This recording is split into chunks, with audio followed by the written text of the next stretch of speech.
Pas mulai memasuki kaki gunung, si Asep udah merasa nggak enak lagi. Kok gunung kok kayak gini ya? Dia nanya sama si Mang Udin, "Mang, ini kau boleh tahu pos pendaftaran bilang mana, Mang?" "Ini mah nggak ada pos pendaftaran, Sep." Tapi si Mamang tetap nggak bangun. Akhirnya si Asep tuh ngebangun si tetehnya, istrinya Mang Udin. "Teh bangun teh, teh bangun." Akhirnya si teteh ngebangun, nanya, "Ada apa, Sep?" "Coba dah, teteh lihat keluar." Dilihat tuh teteh sama si teteh dilongok keluar. Ternyata emang bener, mereka tuh nggak ada di puncak. Mereka tuh ada di tengah-tengah hutan.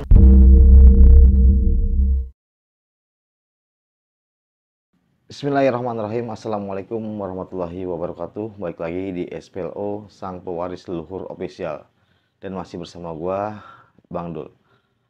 Terima kasih nih buat teman-teman semua yang sudah klik video ini. Semoga teman-teman semua selalu diberikan kesehatan, rezeki yang berlimpah oleh Allah Subhanahu wa Ta'ala.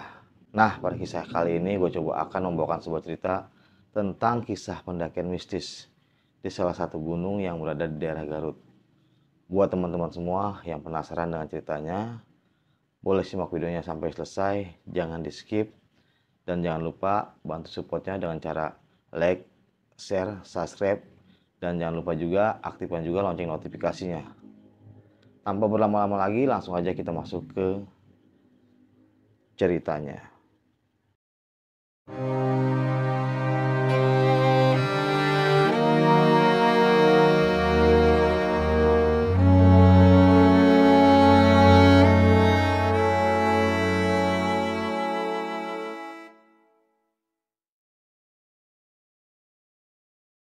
Oke, jadi gue pengen cerita tentang kisah pendakian mistis. Ini dialamin oleh yang namanya Asep. Kebetulan si Asep ini orang Bandung. Dia sering melakukan pendakian. Ya bisa dikatakan pencinta alam lah. Pada saat dia pencinta alam ini mendaki di berbagai macam gunung, dia kenalan tuh sama orang yang bernama Mang Udin. Kebetulan Mang Udin ini orangnya tinggal di daerah Garut. Pada saat itu Asep vakum untuk mendaki dikarenakan istrinya ini sedang hamil. Istrinya sedang hamil, Asep tuh lebih fokus tuh lebih baik dia merawat istrinya gitu. Bisa dikatakan suami siaga lah. Singkat cerita, pas istrinya Asep ini sudah melahirkan, usia anaknya udah ada 1 tahunan lah kira-kira seperti itu. Ada telepon nih dari Mang Udin, teman lamanya Asep, yang orang Garut. "Sep, udah lama nih kita nggak ketemu. Mau nggak kalau Mama ngajak daki ke Gunung Cikuray?" Karena si Asep ini sudah lama nggak ngedaki, ajakan si Mang Udin ini disambut baik nih oleh si Asep. Jadi si Asep ini akan mendaki ke Gunung Cikuray di minggu depan nih. Diajak sama Mang Udin kan. Asep nggak nolak gitu. Karena si Asep karena udah lama nggak daki, akhirnya ajakan Mang Udin ini disambut lah sama si Asep. Singkat cerita, pas 2 hari mau menjelang keberangkatan ke daerah Garut, hati si Asep ini udah merasa nggak enak gitu. Kayak apa sih ya, bisa dikatakan uang ngedaki apa enggak ya, kayak primplan gitu kan. Karena merasa nggak enak sama ajakan Mang Udin ini, udah diiyakan sama si Asep. Akhirnya pas hari H-nya itu si Asep berangkat nih dari Bandung ke daerah Garut naik motor. Itu bisa dikatakan jam 8 malam habis sisa. Setelah nyampe di perapatan Garut, si Asep nelpon Mang Udin. "Mang, saya udah di perapatan nih, Mang. Kalau boleh tahu, Sherlock Mang lokasi di mana?" Nah, Mang Udin jawab, "Udah Sep, tunggu aja di situ Sep, nanti Mamang jemput." Nggak berapa lama kemudian, Mang Udin nyampe nih ke perapatan Garut itu tuh, jemput si Asep. Mereka jalan tuh ke tempat Mang Udin. Si Asep pun nginep tuh di rumah Mang Udin kan. Cerita segala macam, gimana kabarnya gitu. Udah lama kita nggak ketemu, udah lama juga kita nggak daki bareng. Ini momen yang pas nih. Nah di sini Mang Udin ini mendaki ke Gunung Cikuray ini, pengen ngajak istrinya gitu. Singkat cerita, mereka ngobrol-ngobrol. Si Mang Udin ini nih merubah pembahasan nih. Yang tadinya mereka ingin mendaki Gunung Cikuray, ternyata Mang Udin ini ingin mendaki gunung yang ada di belakang rumahnya. Menurut ceritanya, gunung itu tuh emang terkenal mistis gitu, bahkan dari warga sekitar. Pas si Mang Udin ngobrol sama si Asep, Sep, Pak Cikuray kita batalin aja. Lah kenapa Mang? Yaudah, kita mendaki di gunung itu aja tuh, di belakang rumah Mamang. Sama aja, namanya gunung mah sama lah ya kan. Ya kan nama kita ke Cikuray kan sering kan, kalau gunung ini kan belum pernah nih. Makanya kita coba nih ke gunung ini gitu. Nah, mulailah nih si Asep ini udah merasa nggak enak juga nih. Bener juga nih, karena yang pas 2 hari si Asep mau berangkat ke Garut, ternyata pas sampai rumah si Mang Udin ini, si Mang Udin ini membatalkan pendakian ke Gunung Cikuray. Malah si Mang Udin ini mengajak si Asep tuh untuk melakukan pendakian yang berada di belakang rumah Mang Udin. Jadi bukan persis di rumah Mang Udin, agak jauh, paling jarak ya berapa kilo lah dari pemukiman Mang Udin gitu. Singkat cerita, pada besok harinya nih mereka berangkat nih. Logistik segala macam tuh udah disiapin kan. Singkat cerita, pas besok paginya nih Mang Udin, Asep dan istrinya nih melakukan pendakian. Mereka itu berjalan tuh menelusuri persawahan, perkampungan warga sama kebun-kebun warga gitu. Bisa dikatakan emang nggak jauh sih jaraknya, paling sekitar 1 km udah nyampe di gunung tersebut. Pas mulai memasuki kaki gunung, si Asep udah merasa nggak enak lagi. Kok gunung kok kayak gini ya? Dia nanya sama si Mang Udin, Mang, ini kalau boleh tahu pos pendaftaran di mana Mang? Ini mah nggak ada pos pendaftaran, Sep. Nggak ada pos pendaftaran Mang, nggak ada. Ini mah gunung jarang didaki sama pendaki gunung. Paling cuman pemburu, cuman sampai di bawah aja, nggak berani ke atas. Terus gimana Mang? Ya udah kita daki aja. Ya kita kan sering pendaki. Akhirnya di situ tuh si Asep itu udah merasa nggak enak hati kan. Si Asep ini pengen ngedirin tenda tuh di kaki gunung gitu. Bisa dikatakan tuh gunung itu tuh kiri kanannya perkebunan, kanannya perkebunan. Akses motor pun masuk buat ke situ susah gitu. Ketika si Asep mulai buka tenda di situ, ditegur sama Mang Udin. Mau ngapain, Sep? Udah Mang, saya mau pengen di sini aja. Ngapain sini? Ya, kita kan mau mendaki gunung. Nggak Mang, saya nggak berani Mang. Nggak berani kenapa? Masa cemen amat sih? Mendaki takut amat. Kita kan sering daki gunung. Udah ayo ah. Akhirnya si Asep ini merasa terpaksa nih kan untuk mendaki gunung tersebut nih. Ya pokoknya gunung ini gunung ya nggak ada namanya lah ya. Tapi emang mitosnya itu terkenal sangat angker gitu. Singkat cerita nih, si Mang Udin dan Asep dan istrinya ini berjalan nih menuju ke atas. Itu bisa dikatakan sekitar pukul 1-an lah.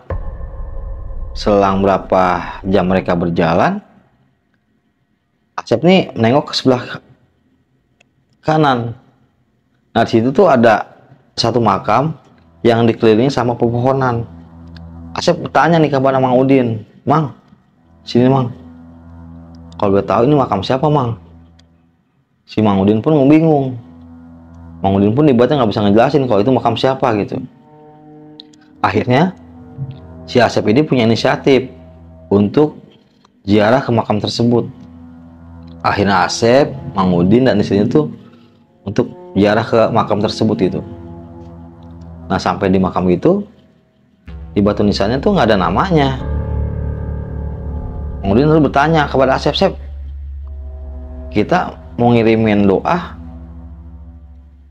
atas nama siapa nih? Soal di sini tuh nggak ada namanya." "Ya udah Mang, kita kirimin aja atas nama Karuhun lah.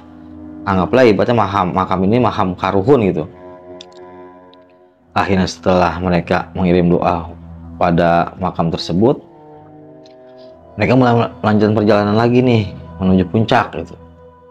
Emang gunung itu emang nggak terlalu tinggi-tinggi banget, bisa dikatakan ya 1000 lebih lah, hampir 2000 gitu ketinggiannya. Setelah mereka berjalan, si Asep merasa curiga nih, kayak seolah-olah tuh setiap si Asep berjalan menuju puncak, kayak ada orang yang ngikutin di belakang si Asep.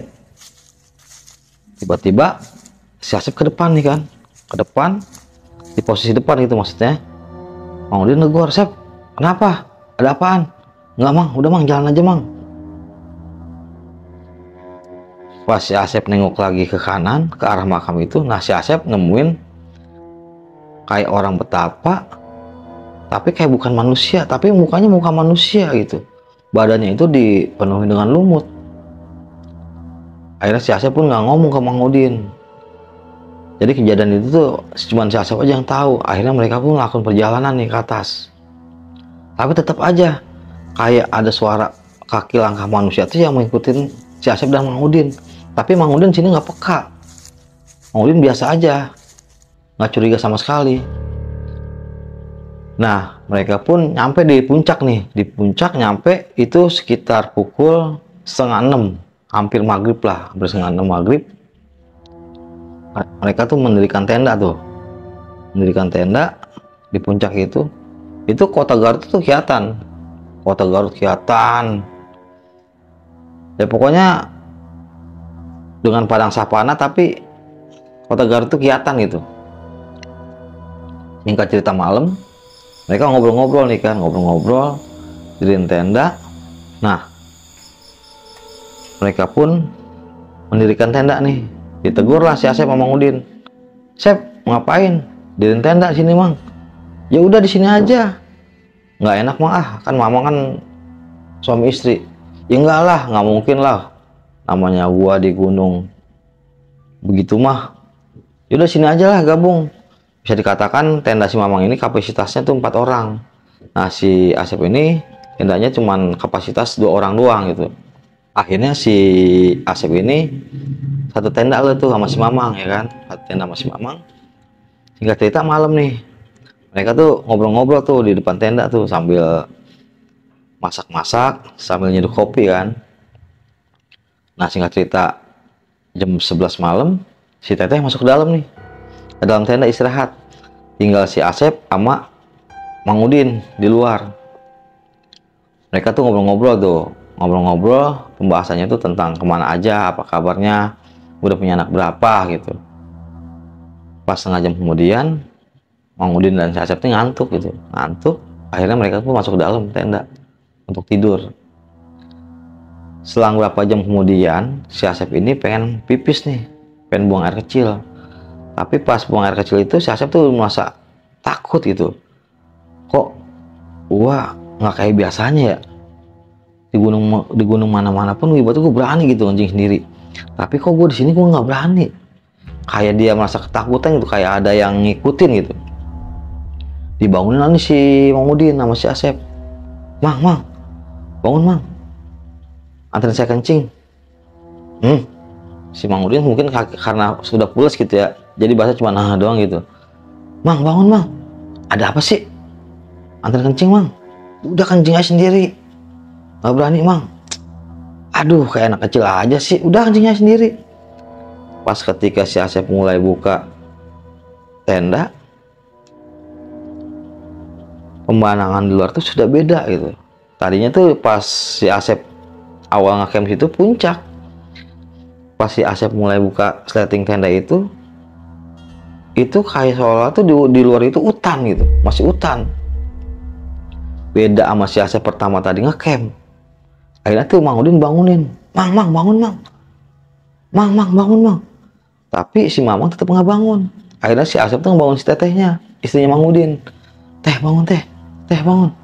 Akhirnya si teteh ngebangun, nanya, ada apa Sep?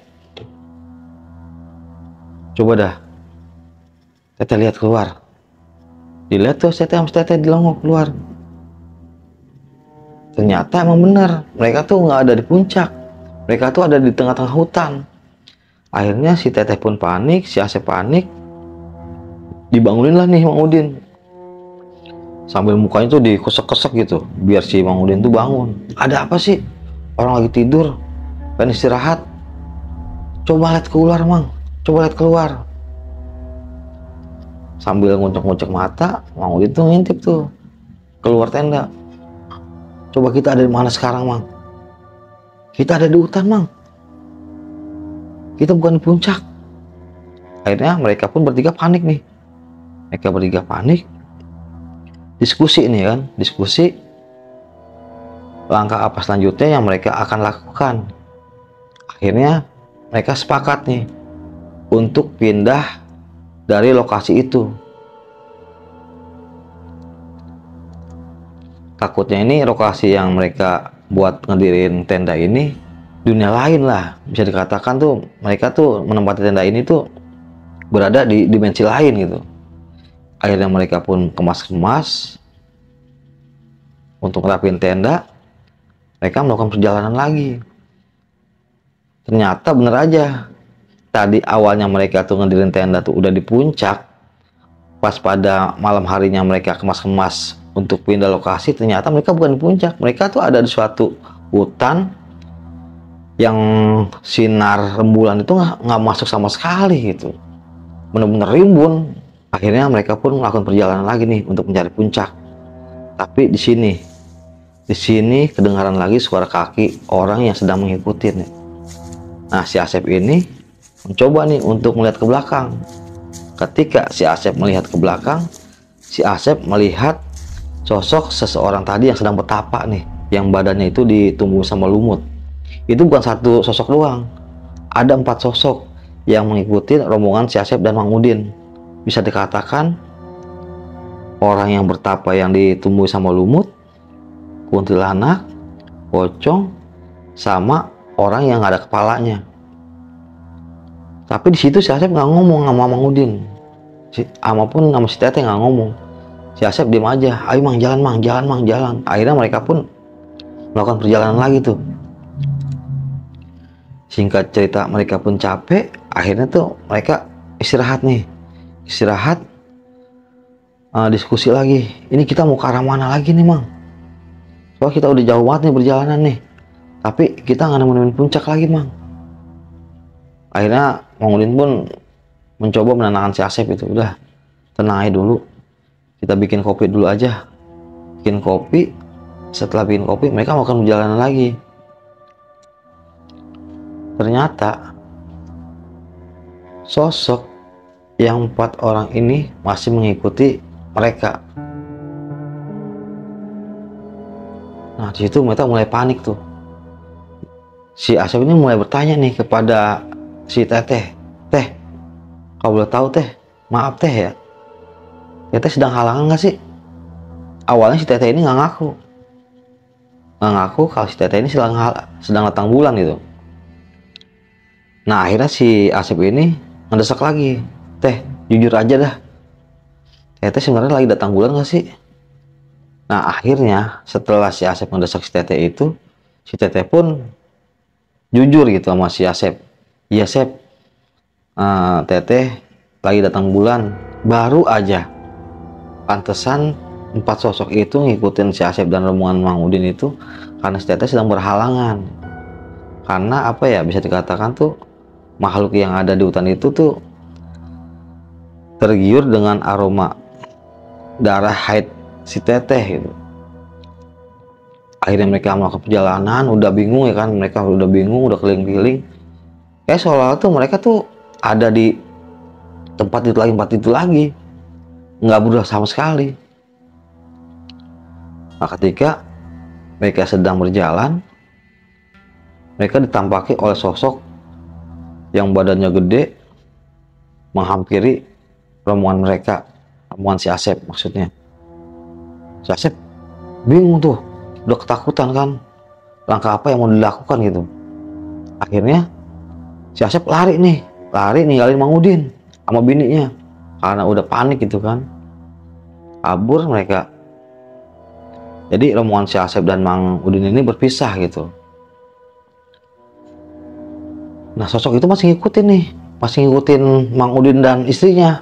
Si Asep tuh udah ngumpet dia karena ketakutan kan. Akhirnya pas Mang Udin sama istrinya tuh berjalan depan si Asep, waktu si Asep tuh ngumpet, dipanggil lah sama si Asep. Mang, sini Mang.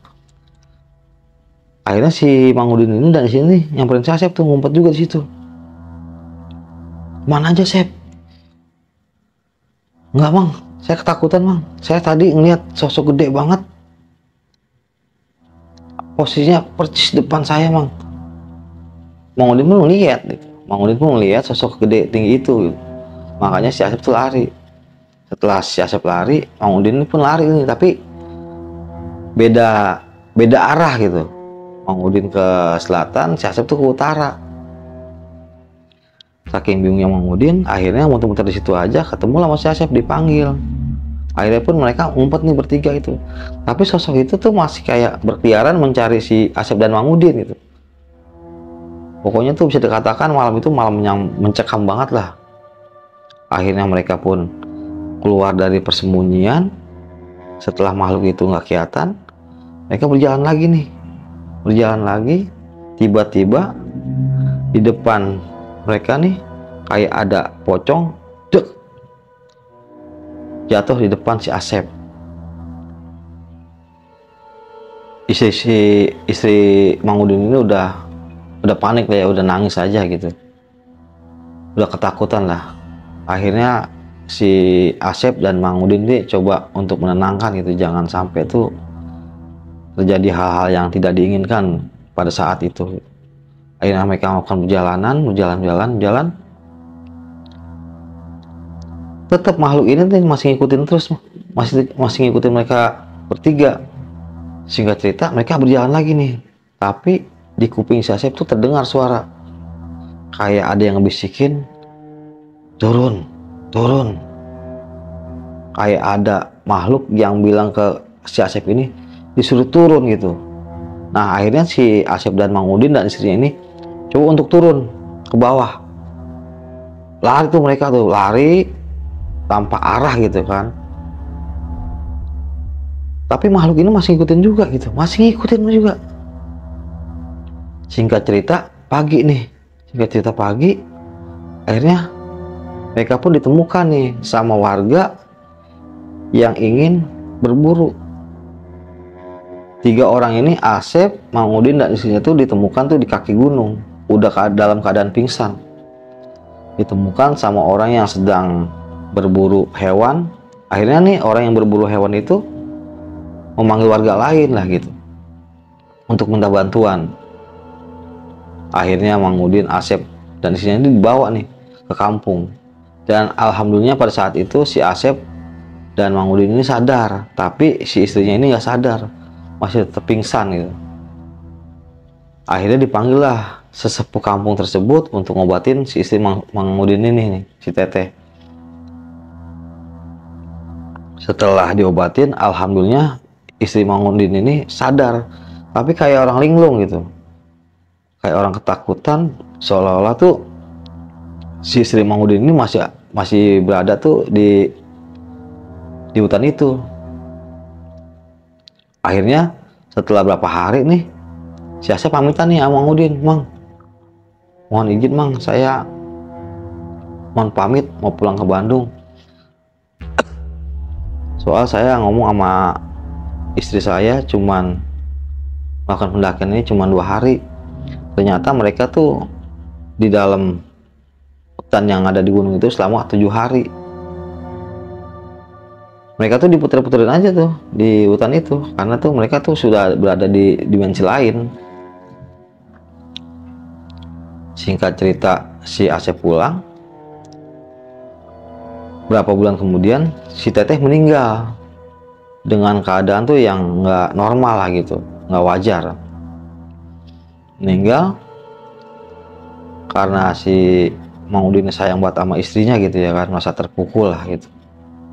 Akhirnya Mang Udin tuh bengang kayak orang apa sih, kayak orang gila gitu, merasa kehilangan banget. Setelah berapa bulan kemudian si Mang Udin ini meninggal juga. Jadi sebenarnya yang pelajaran kita ambil pada kisah kali ini tuh, kalau kita memasuki satu wilayah yang bukan ranah kita tuh jangan apa ya, jangan sombong lah gitu. Bener kata si Asep, kalau mulai udah curiga nih jangan dipaksakan gitu. Mendingan kalau kita mendaki gunung, kalau udah merasa nggak enak atau perasaan kita udah merasa was-was, mendingan batalin aja gitu. Takutnya tuh terjadi seperti ini gitu. Ya mungkin itu aja sih cerita yang bisa gua bawakan pada kisah kali ini. Gua akhiri, wassalamualaikum warahmatullahi wabarakatuh.